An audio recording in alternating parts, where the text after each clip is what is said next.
Hey guys, Tom from Digismoothie, and in this video I will show you how you can use Shopify SimGym to A/B test your teams. Shopify SimGym is a new free app developed by Shopify. It has been announced on the last winter editions, and it took Shopify a couple of months to actually release the app and make it available for public. And I went ahead and tested the app myself, and here's how it works and what I think.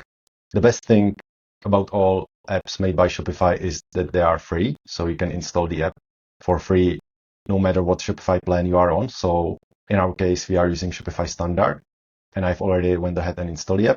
And inside the app, you'll see you have 5 free simulations. I've already used one.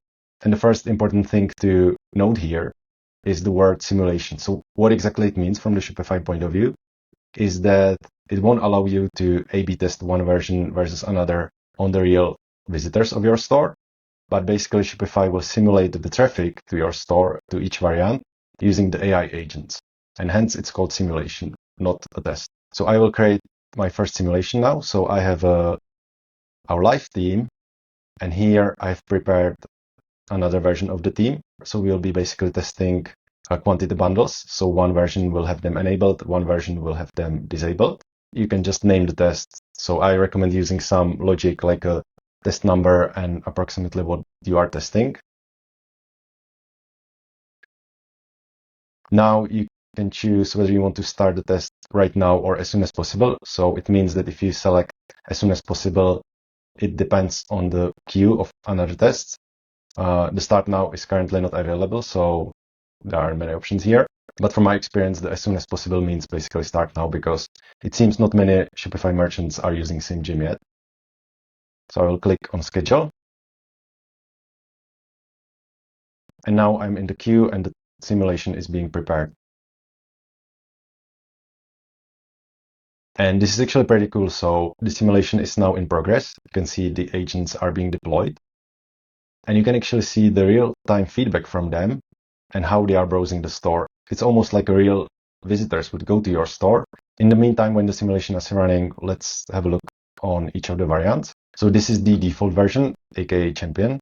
And you can see that on the product page, customers can choose the pack, whether they want 1 pack, 3 pack, or 5 pack, and based on that, they will get an additional discount. In the Challenger, there are no quantity bundles, so customers are just selecting whether they want a half kilo or 1 kilo package. Besides that, there are no other team changes. So now the simulation or test is finally finished.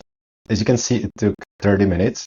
It went really fast at the beginning, like first 4 or 5 minutes, and then for some reason it got stuck at 96-97%. So what we can see in the results. So here are some of the recommendations based on the AI shopper feedback and things that went right. You can also display the feedback, which really tries to be the feedback from real customers. And when you read it, you can feel that the bots really try to pretend they are real customers, which is great.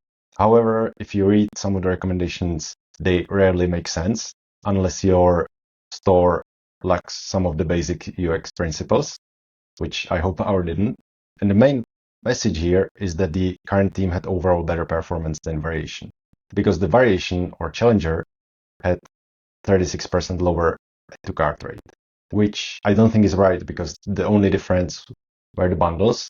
But our problem is that the bots, they tested the team as a whole. So some of them like the champion, some of them like the variant, but besides the bundles on the product pages, there weren't any differences, although the bots had feedback on some of the elements inside the team, which actually weren't changed. And also, I don't think the add to cart rate would be 36% lower because we removed the bundles. That kind of doesn't make sense. Also, if you read some of the outputs, that prices were hard to find, that's not true. And also that the champion performed better because the price/value was more visible. So overall, I really like the idea. It basically gives you a tool to test your team changes before you launch them.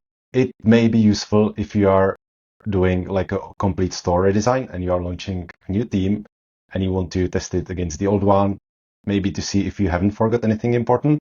But personally, I wouldn't pay too much attention to the outputs or the recommendations. I would just use it as a sort of a validation tool.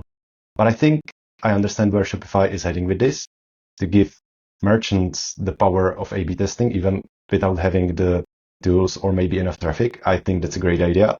But there is some work to be done. But as we all know, Shopify, I'm pretty sure they will get there. Thanks much for watching. Please let me know what you think about SimGym in the comments. And if you'd like to stay on top of Shopify, please subscribe to our channel.